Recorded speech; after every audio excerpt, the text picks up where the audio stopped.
Did you know there are two different types of stress? Might be more, but I'm particularly thinking about two different types of stress.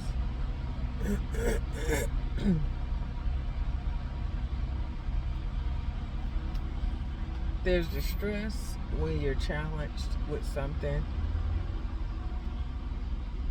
and your body is having to really overcome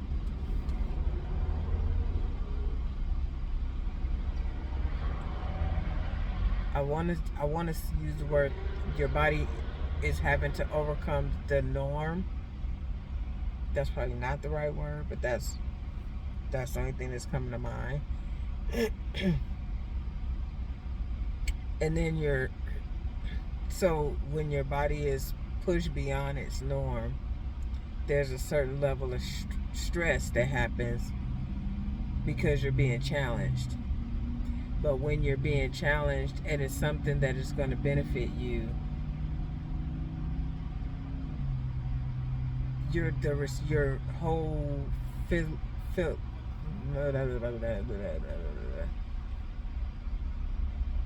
you're psychologically and physically it's a difference. It's a difference. Then when you are stressed because it's almost like you're constantly going against yourself, or you're constantly going against what you believe or your ideas.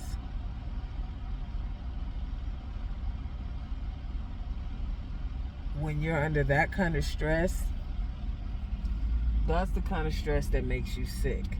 So there are stresses that will make you stronger, and there are stresses that will make you sick.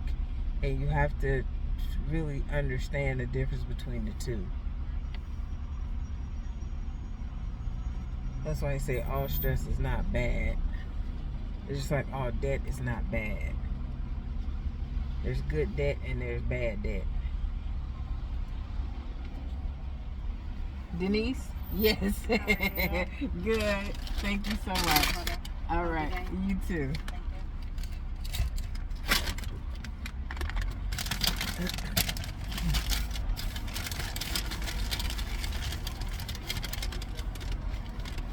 So sitting here thinking about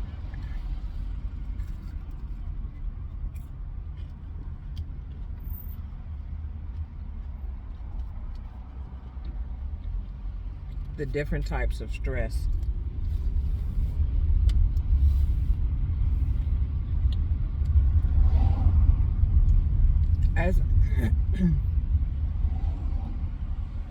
As I'm thinking about the stress that comes from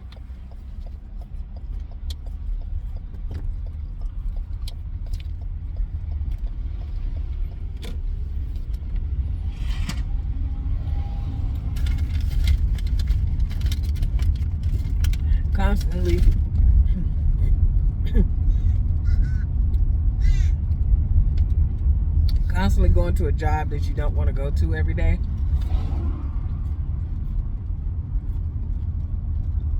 For whatever reason. I call that bad stress.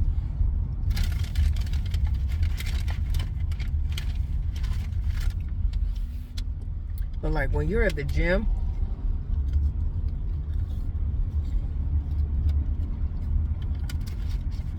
well, let's compare apples to apples.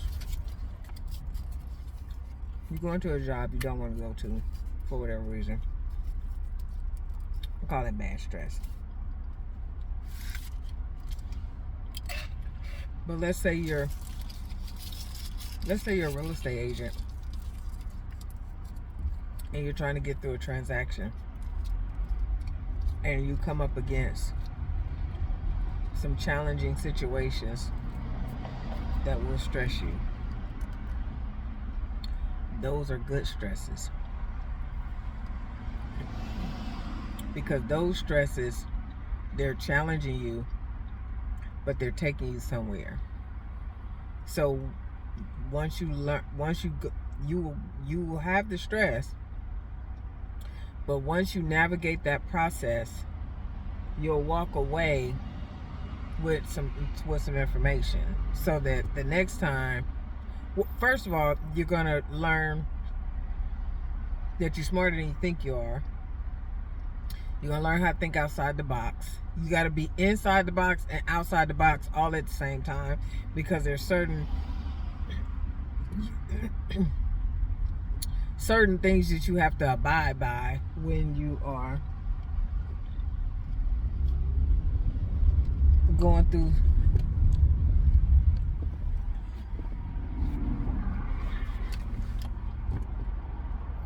a transaction like that. So you have to be careful. You have to be careful while being creative, which can be stressful.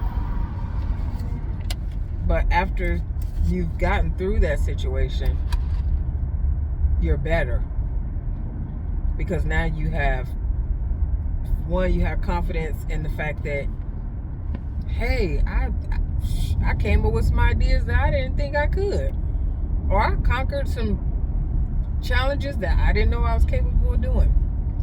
I talked to some people, I navigated the process.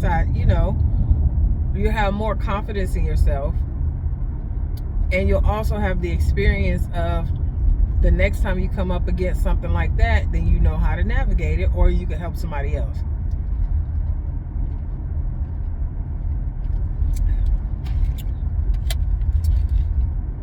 But when you are in a situation where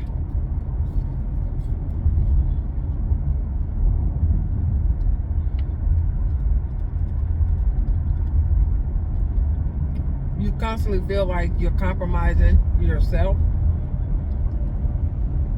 you're slowly tearing yourself down every day.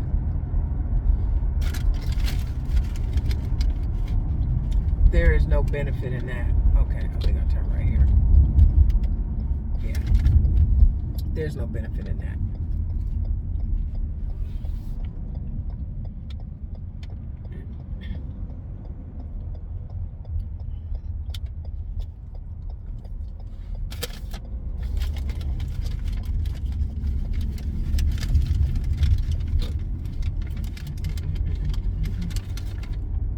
I can remember being in a real estate transaction, and even though real estate, the steps are the same,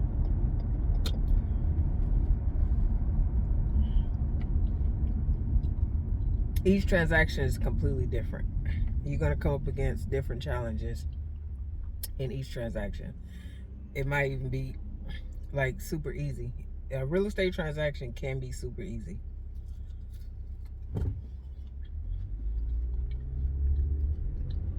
But one real estate transaction that I had, I literally had to go for walks. I was like, you know what?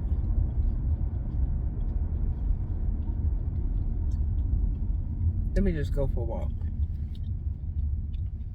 After you have gotten wisdom from the people who has it, after you talk to everybody you need to talk to, the buck stops at you,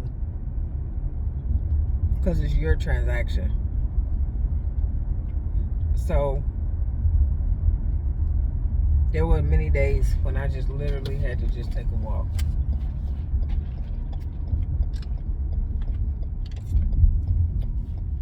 And really allow my head to be cleared, so I can have like fresh thoughts.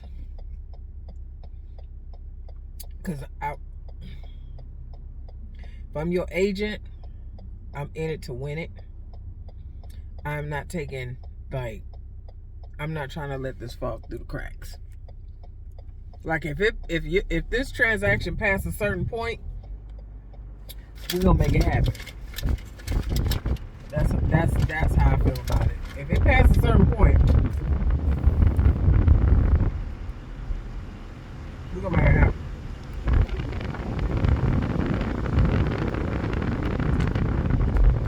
Now, even though that transaction, even though my buyer unknowingly almost sabotaged it, even though she almost sabotaged it, I still did what needed to be done to get it back on track. Because at the end of the day, I'm your realtor, and if I told you I'm gonna make it happen, I'm gonna make it happen. If you got all the boxes checked, and at that point it's just a matter of formality, like we just have to get through the process, I got it. I could do this. And I did.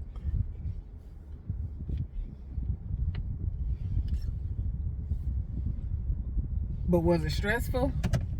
It was. Was I a better realtor after? I was. Was I a proud realtor afterwards? I was. That's what you call good stress. Need some more good stress in my life. That's all I have for the afternoon. I'm on my lunch break, so I will talk to you good peoples later. Remember the good stress and the bad stress. Try to minimize the bad stress.